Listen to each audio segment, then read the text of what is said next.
Then the breast cancer comes. And there were so many cool stories about this breast cancer thing, but I knew I had it before. Like I had gone, I had a bad mammogram, and then they said, and they did a ultrasound or sonogram, whatever that is, and then they were like, we might, there, blah blah blah. And I got in the car and I called my sister. I said, I know I have it. I just knew. It goes back to this intuition. I just knew it.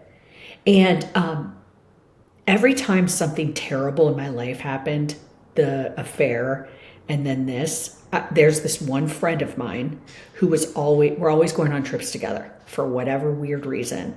I swear, she's my guardian angel. So we're going on this trip to Arizona the next day. I said to the doctor, hey, can you just biopsy this right now? And they were like, ha ha ha, no, you can come back next Tuesday. This was a Wednesday or a Tuesday or Wednesday. I'm leaving the next day to go to Arizona to a spa, like weekend retreat with this friend.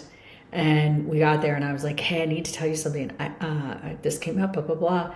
And I gotta tell you, I kind of think I have it. And she said, okay, well then, let's update your vision board. And I'm like, F my vision board, girl. I can't like vision anything. I can't dream right now. I just need to get through this. And she was like, no, you actually really need to work on your vision board. She made me do it. I put a picture of, I think it's Half Moon Bay in California. I always felt this draw to California, and I live in Cincinnati, Ohio, y'all. And I had a picture of a man and a woman snuggling in a bed. And I had a picture of a healthy, fit woman. And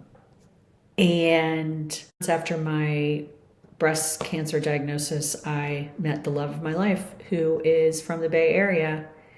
And we love to visit out there. And yeah. You can't make this up. You cannot make this up. No.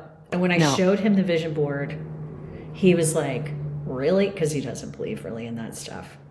I will until now. Until now.